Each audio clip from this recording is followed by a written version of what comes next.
Hello everyone and welcome to episode 9 of my sort of Minecraft series, I guess. I don't have a name for it. I don't know why I tried to introduce it. We're over here in my base just cooking up some fish because I have been drastically low on food, as you can tell. Reduced to eating apples.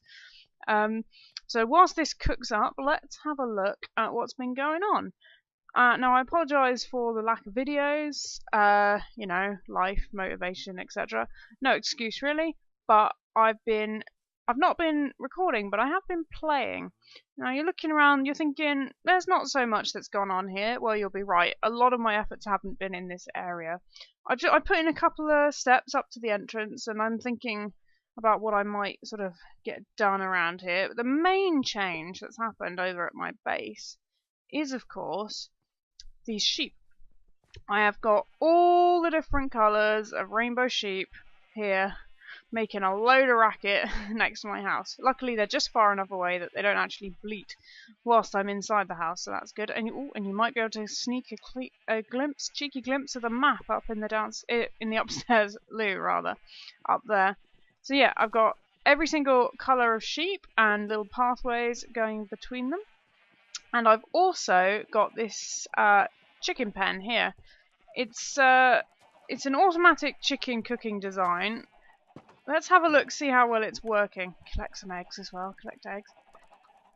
So these chickens out here are just purely decorative because I like my contraptions, if I have them, to be functional as well as decorative. So up here we've got these captured chickens who are laying eggs down. Oh, let's not open that. Down into there's some lava back there. I don't know if you can see it. And then the eggs get dispensed out here, and when the baby chickens grow up, they grow up into the lava. That's the theory, anyway. I did follow a tutorial step by step, and what the fuck happened there? Oh well, who knows. And as you can see, it's not working terribly efficiently, but yeah. I've got lots of eggs. I'm hoping that it'll pick up on efficiency at some point. I've got a lot of feathers though. I'm never short of feathers. So yeah, that's what I've got going on. If anyone who also plays on the server, cough Melina, cough, wants to come and fix this for me, or if you at least know what's wrong and why I get more feathers than I do chicken, your help would be greatly appreciated. So, yes, if that's all that's changed around here, what have I been spending my time on? Well, we'll head over there in a second. You remember the cathedral last episode? Well, let's just say it's not just a cathedral anymore. But first, this Christmas I actually went to my grandparents' house to visit them, and whilst I was there, I got a few sneaky pictures of the inside, because I want to show you what I've based this house on. Now, all of this interior was done from memory, so there may be a few errors here and there and a few things I could add in, but hopefully that should all work pretty well. So yeah, I'm gonna put in some footage, some compare and contrast to the real house and this Minecraft version. And if I can be bothered, I might even talk you through it. And then when we come back, we'll go over to the cathedral area and see what's happened over there. Okay, so here we have the hallway. This is the view in Minecraft. Now, I do want to quickly say that Minecraft is a very limiting medium. So as you can see, colour, dimensions, detail is a bit something to ask for, but I think we did pretty well on the hall. And here in the kitchen is where it starts to get interesting. The colour scheme isn't hugely appropriate, as you can see, but the shape of the room is fairly consistent, and I think we got the feel of it with that archway over the top, the big beam, and as you can see it from another angle there, although the tables are a bit dominating the space in Minecraft, the space feels right, it feels authentic, and I think that's the most important thing with the kitchen. and into the office here. Now, clutter isn't something you can really create in Minecraft, not easily. As you can see here, I think I got the brownness of the space, and brown is a colour I'm going to be talking about a fair amount, I think, as we quickly move through these slides. So I think we did quite well there. In this hallway, of course, well, this picture of my grandfather, the less said about that, the better. But as you can see, the space feels quite authentic, and all the colour isn't quite right, and the carpet, I put it as green. It did used to be green. This is my aunt's bedroom, so I'm quite pleased with this one. As you can see, you've got the closeness of the space. That feels quite natural. Maybe I would change the desk to birch, but that's the only real change I would make. Now, this was my mother's bedroom and is my space in the base. It's more of a base space than an authentic colour or size match. As you can see, it's much more about my storage needs in that particular area. This is my uncle's bedroom, and as you can see, again, we've got the clutter problem and the brownness as returns. I think Minecraft is quite a brown game naturally, and it's quite hard to move away from that sometimes. So with some of my other projects, I try and move away from brown. This room is a great example of no brown. This is a pink room. This is probably the most authentic colour-wise. Colours didn't come out great in the picture, but I can assure you that those pinks are about as close as you're going to get. This wardrobe shot, not the most interesting. Again, we got the brown problem, but in this case it is merited, as there is brown, brown, brown everywhere in this sort of utility wardrobe there, which worked quite nicely. And here is the dining room. I'm pretty pleased with this space. This feels like I know it. The maximum chairs for family gatherings. It's brown, but not too brown. If I were to improve it, I would say within the limitations of Minecraft, you can't really get more light and window space into this space. As you can see, the windows are much larger in the real room, but that's because we don't have to have a meter block between them to create the beams. So that would be my thoughts on that space. Now, this is the TV utility room. We've got the interesting red chair on the right there, and of course the TV used to be a big block TV back in the day, but now is a lovely flat screen. So that's quite an interesting little room. This is, of course, the living room. I think I did pretty well with this space. It feels the right kind of atmosphere, the coziness. I haven't quite got the number of chairs, but as I said, it was a Christmas gathering, so there were more of us than perhaps usual. I would say that in my version, the lamp is a bit more dominating of the room than perhaps it should be. That's simply because of Minecraft limitations. I didn't want the fence posts to connect to anything, so it kind of had to be in the middle of the room. Okay, so here we are over in the community area. I hope you enjoyed that compare and contrast segment, a bit experimental on my part. And yeah, let's head on over to the cathedral, because that's where we left the project last. So yeah, in the last video it was just a cathedral, and I mentioned the need for statues on either side. So first things first, walking up you get this fantastic view of the statues flanking the cathedral and this lovely bridge, quite a simple design, over the river. Now, I built the whole cathedral without any reference to this landscape. Oh, I'm going to need to sleep. Where's the nearest bed? Interior design shop. Yeah, so I built the cathedral without any reference to this community area because I thought it was going to be a standalone thing, and well, it didn't turn out to be a standalone thing. So what I've done is then, when I was building the bridge, I wanted it to fit neatly between the town hall and the interior design shop, which we're in now. And you get a good view out this window. Look at that view! Stunning! Yes! So, unfortunately, that means that the bridge fitting snugly, nicely along, I didn't want it touching this wall in between these two buildings, means that it's off by, I think, 1 block or 2. But that's fixed very easily with this simple diagonal path up here. So now, once we've come up here, we're on the right central bit. Nice fountain in the middle. I would like to thank Katie for donating the quartz to make both of these lions and this statue. Oh no, maybe the statue was the fountain was my quartz. I can't remember. Katie donated me a lot of quartz. She's very generous. let's take a closer look at these lion statues. So, as with anything, I do a bit of research before jumping into a build like this, and I found a lion statue online, that a tutorial video that I really liked, and I built that up in Creative, did a few different designs and modified it slightly. So the version that I was copying had a bigger head and neck area, but I thought it looked slightly out of proportion, so I just tweaked it slightly to get this kind of majestic silhouette right here. So yeah, not entirely my work, but modified slightly.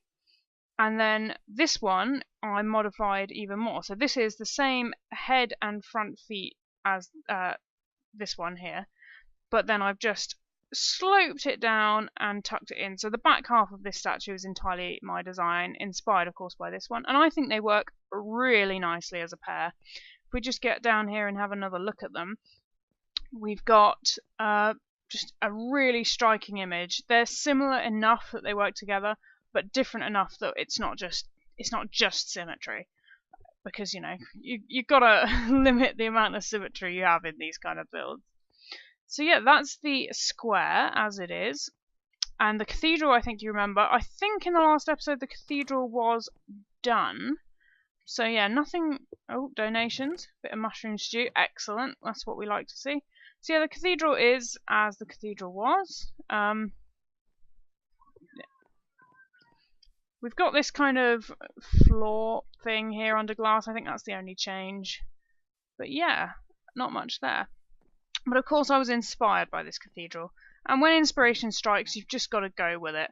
So I thought, where are the bishops and canons and clerics who work in this cathedral? Where are they going to live?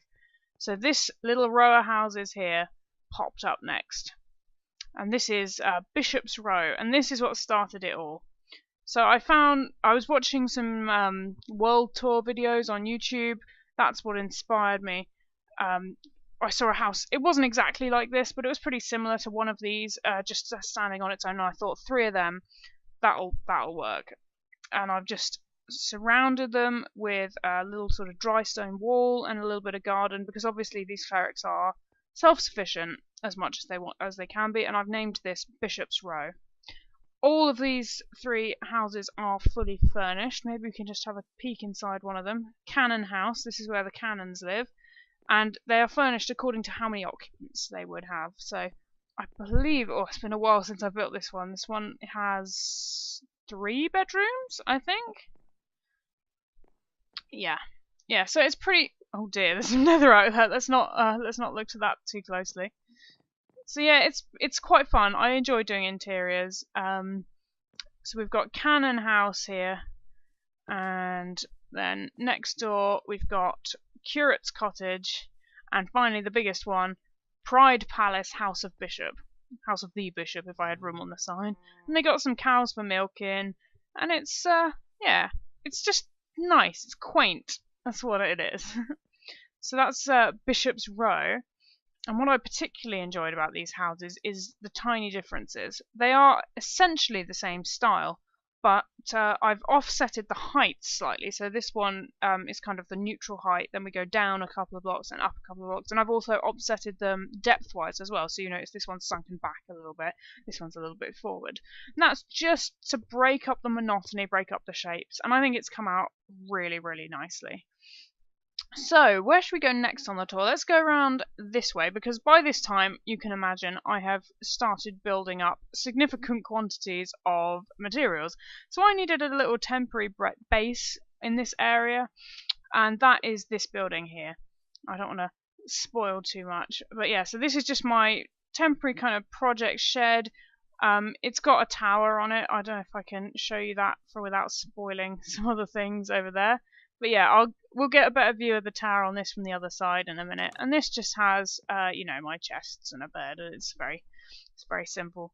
And of course we've got the back view of the Bishop's Row cottages there.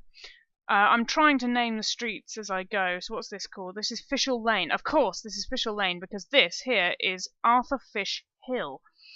And the Fishel naturally comes from Fish Hill.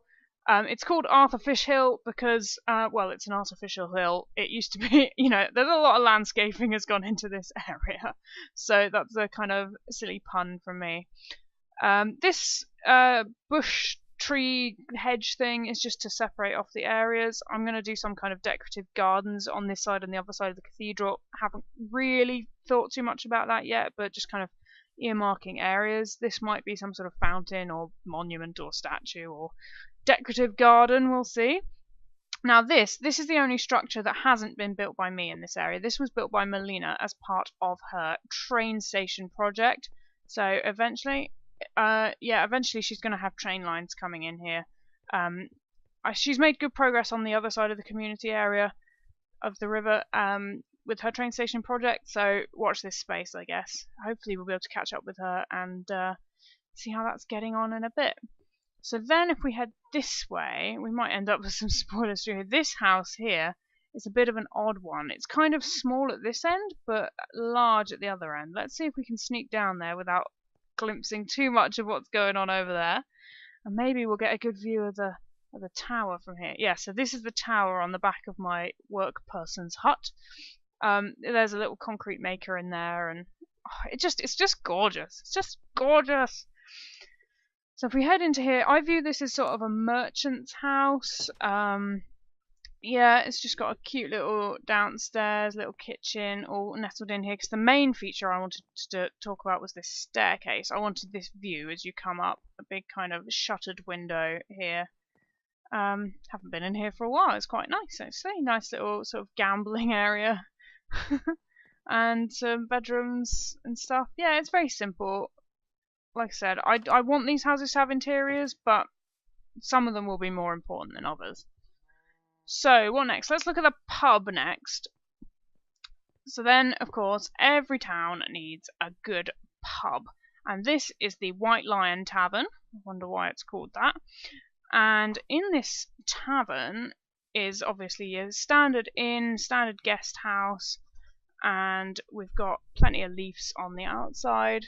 It's always good to have leaves on the outside of a pub building like this, and window boxes, of course. So inside we go into the White Lion, fully furnished. We've got our kind of bar area down here, plenty of tables, bar with pumps for drinks and a sort of menu up there. Curtains, it's pretty nice stuff. And then if we head upstairs, we've got some guest quarters up here. So we've got the Watcher Suite, and the Guardian Suite, and the Protector Suite. Clearly I had some sort of lore in mind when I named these, but I can't quite sort of remember it now. But yeah, they're pretty simple, standard rooms. This is a tavern after all, not necessarily a hotel. And then on the top floor, this is where the owner's apartment. Pub, sweet pub. Gotta be pub, sweet pub. Yeah, so it's pretty simple, but I like it. It's also got this interesting roof. I wonder if we can get a good view of the roof. Perhaps out the front here. No, it's the sort of thing you can see at a distance. But let's head through into the pub garden, and here we're going to have to forego spoilers, because the view you're going to get out here is exactly the latest thing I've been working on. So here is the pub garden with a view of this in progress castle. Let's focus on the pub garden for now. This is the back of my little storage shed. Got a little pond, some tables out here. It's quaint, it's nice. Yeah, we'll head over to the castle in a bit, but I'm definitely very proud of the pub. I think it's one of the buildings I'm most proud of. And of course it's got a little pub cellar. If we just pop down here, little cellar with the barrels of beer and storage crates and so on. So, moving on, I guess it's getting to night time, so let's sleep really quickly.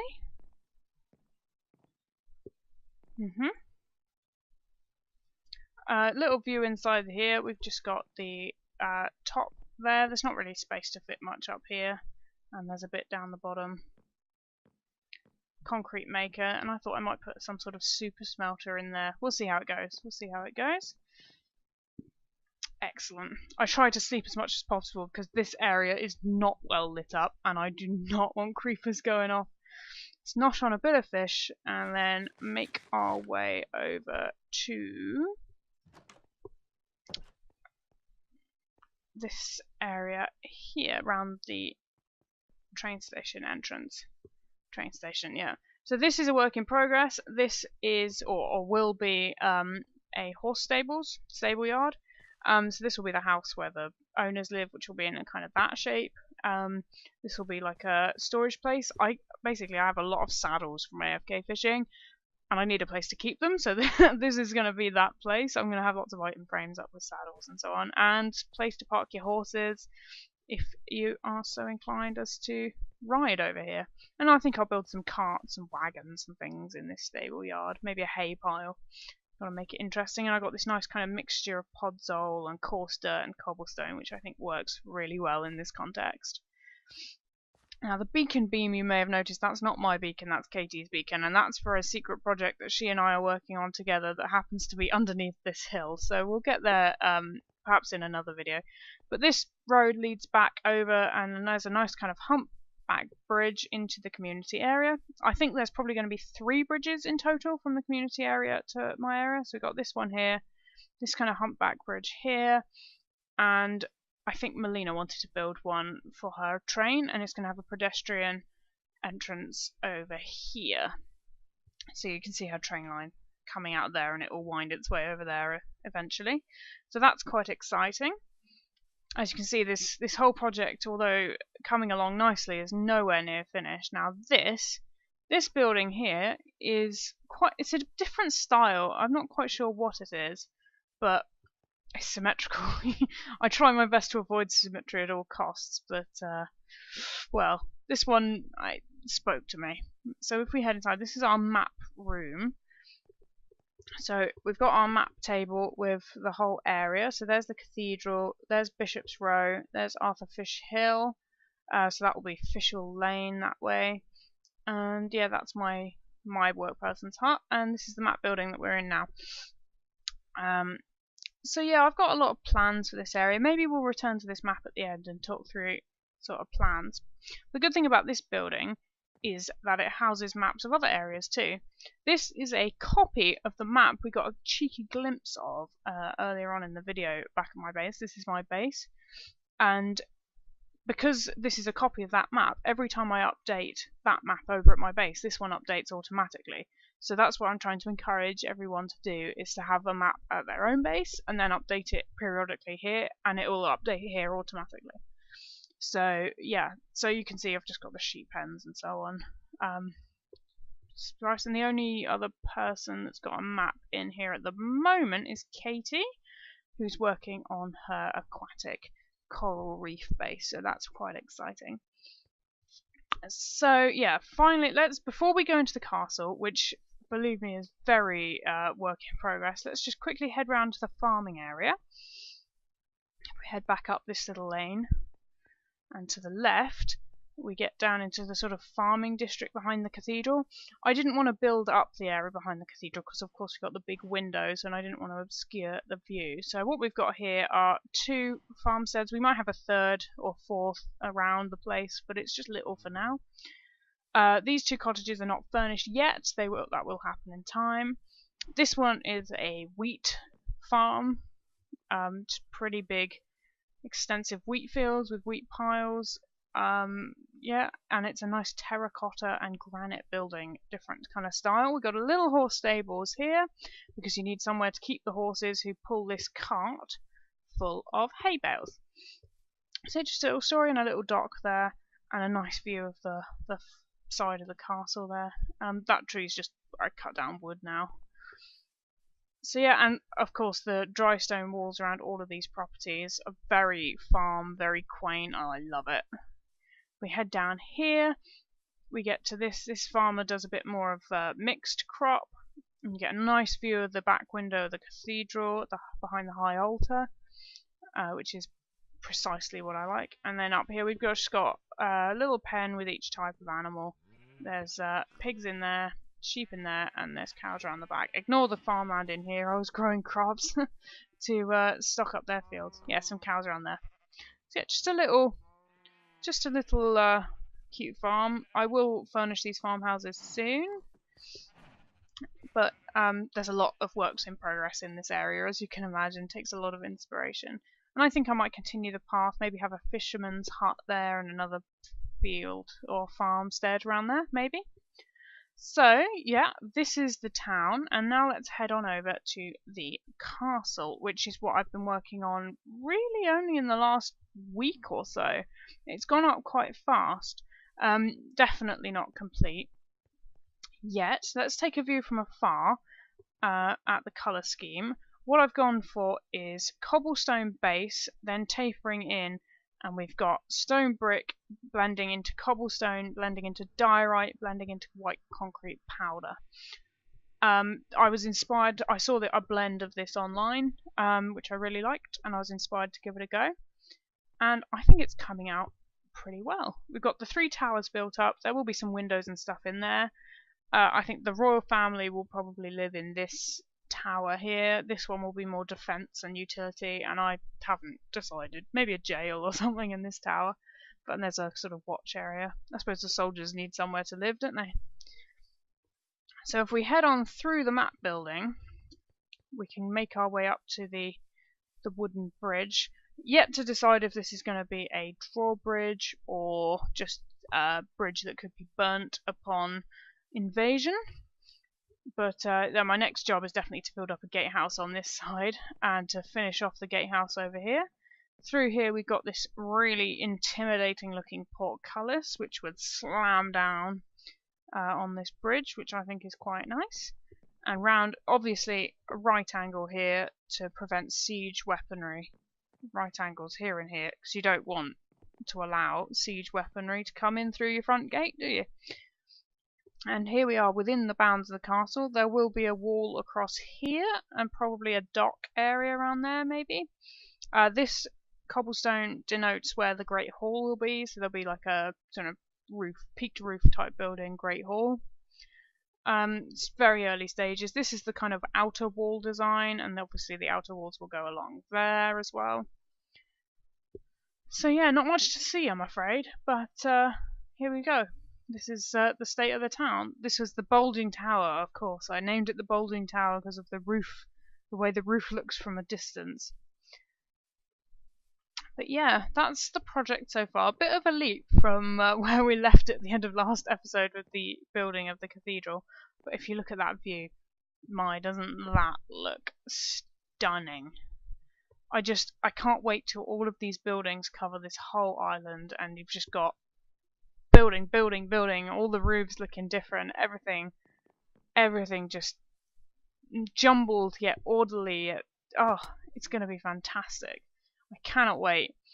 So what have I got planned? Well, I'm very much building this as and when at the moment. The castle's definitely something I'm quite keen on completing at the moment. I'm going to definitely put a gatehouse here, and then I need to sort out where the processional route will go, because obviously on state occasions the royal castle household will have to process through the town to the cathedral. And it's just about deciding, I guess, where that route's going to go. The obvious choice would be along here, along the ridge, through the map building, up Arthurfish Hill, and in this side place. But then you miss out on the lions. And I was thinking, what if I built a sort of pathway around this way and sort of came up like this? Maybe this, they don't have to go through the map room, could go round. It just depends. I'm going to have to put some thought into maybe planning out some of the other town elements before I jump into it, but yeah, this is how it's going. So pretty cool stuff. Anyway, I'm sure I've prattled on for long enough now, so I think I'm going to go into the pub garden, sit, relax, have a drink, and sign things off for today. So thanks for joining me for episode 9 here. It's been great fun, lots going on, and let's hope we get another episode out soon. So thanks for watching, and see you next time. Bye bye.